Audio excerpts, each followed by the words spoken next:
Hey cats, what's happening? Another beautiful day.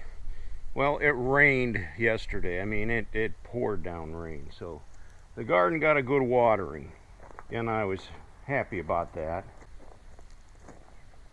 In other business, I got the upper part of the house painted yesterday. I didn't do it. I paid a contractor to do it. And, whenever you're dealing with contractors, there's always issues. Yeah, so they painted the trim, they painted around the windows, and they did all of the cedar stain. It's like a solid color stain. But they forgot to paint the fascia under the gutter here in the front. And it's a holiday weekend, so nobody's answering their phone today. And I can't blame them. I probably wouldn't either.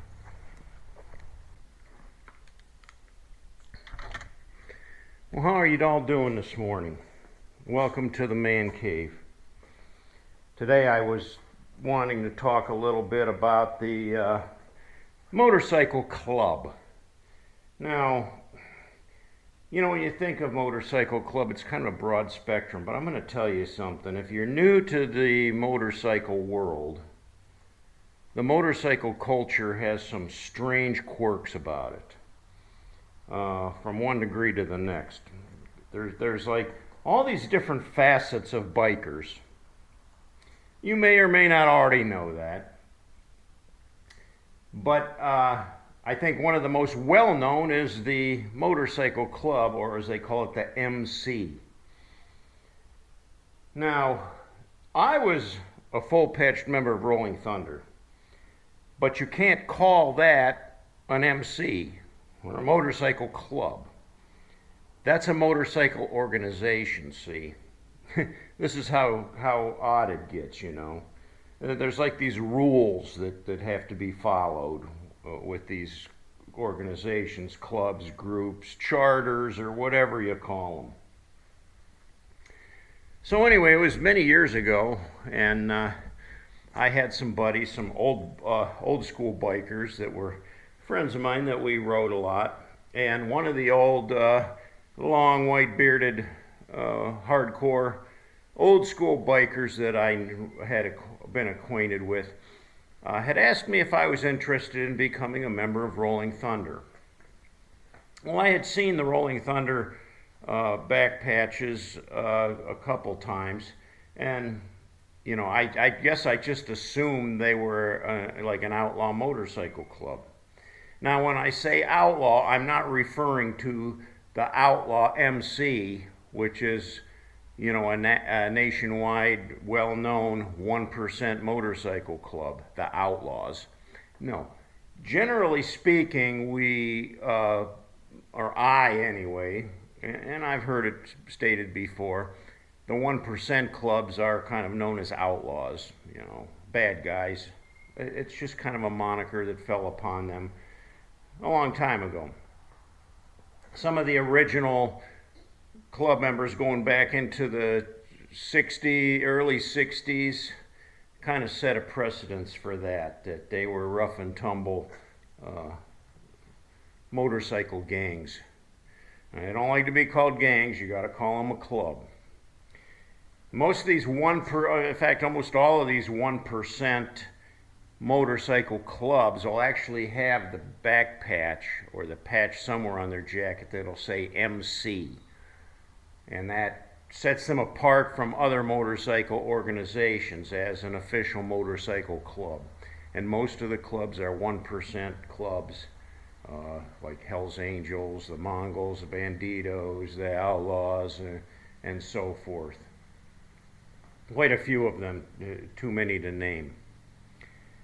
Rolling Thunder, however, was not a motorcycle club. It's a motorcycle organization.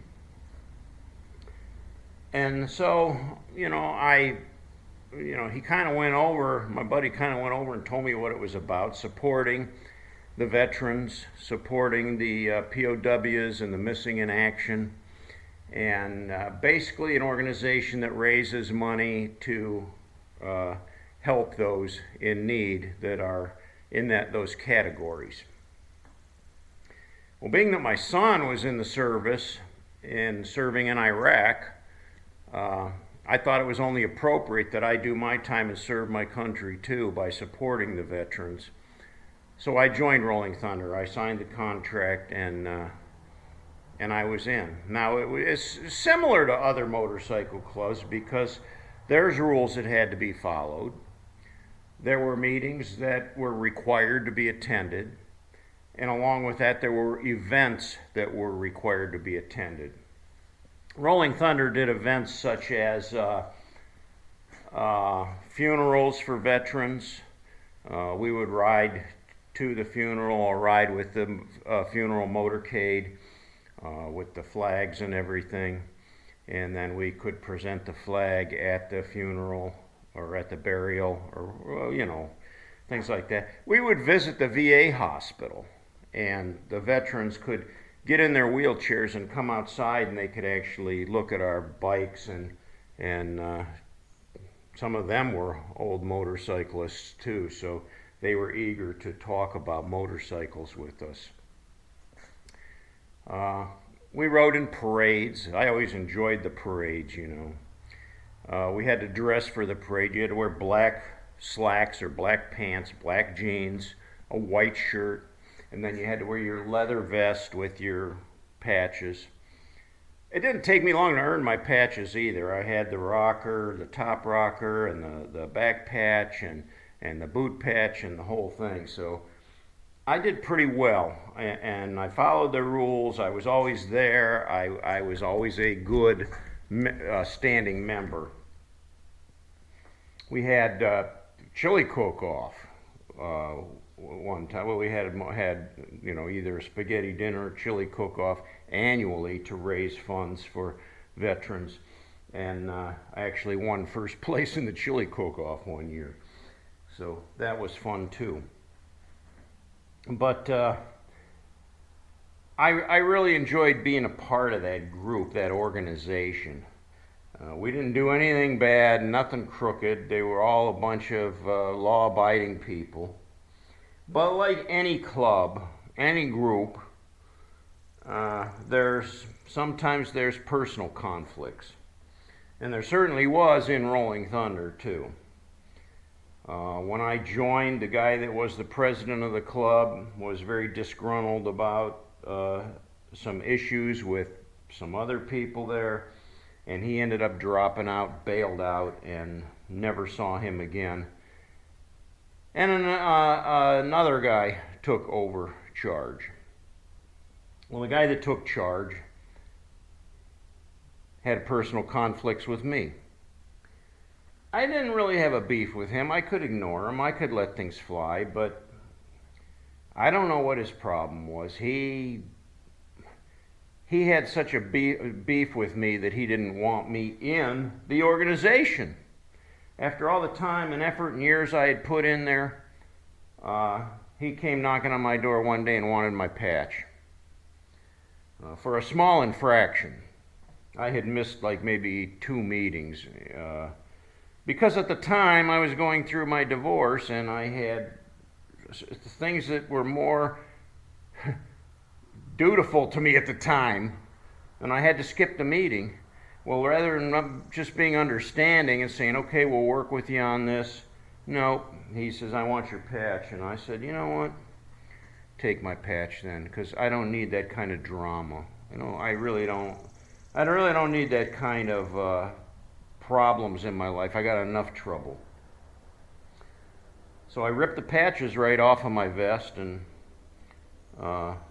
took him down to his house, rode my bike down there, knocked on the door. His wife answered the door, and I handed her the patches, and I said, you can tell your husband to shove these where the sun don't shine.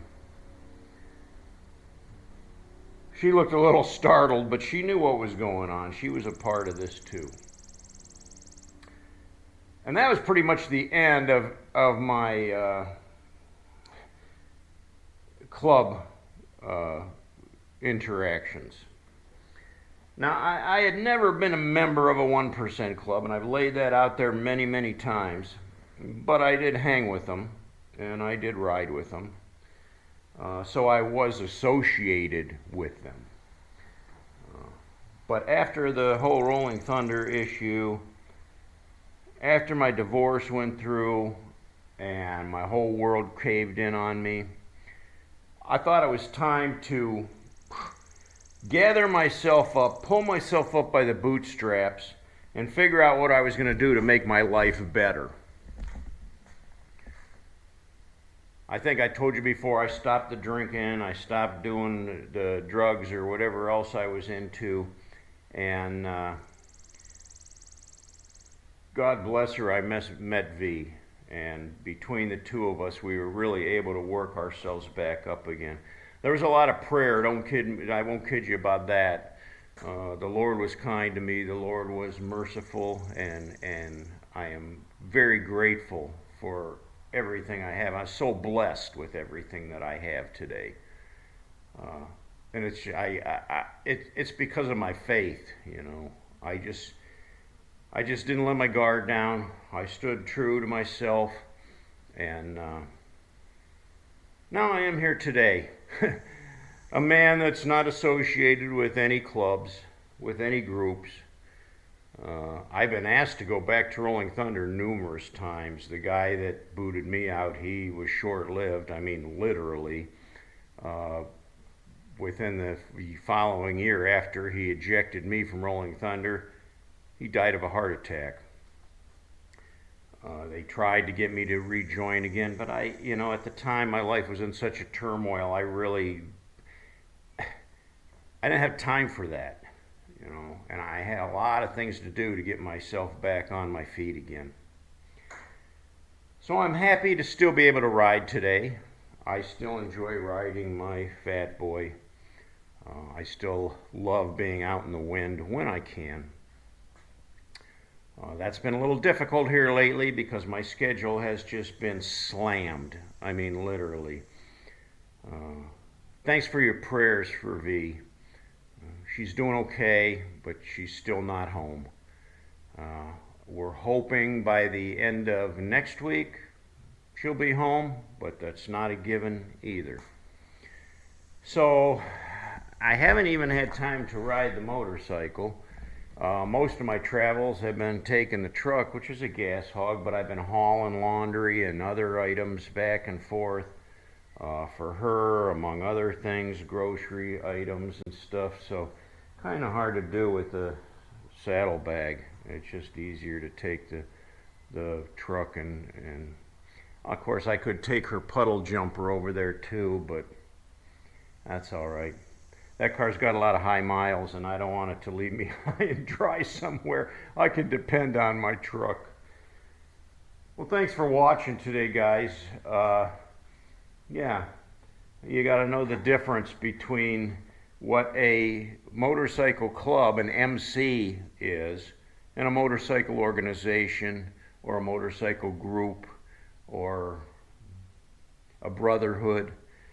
They're all a little different in this screwy, weird motorcycle culture world. I suppose if you put any time into riding, you'll meet people and you'll begin to learn that on your own. But sometimes you learn the hard way. Well, thanks for watching, guys. If you liked the video, give me a thumbs up. And if you haven't yet, please subscribe to the videos.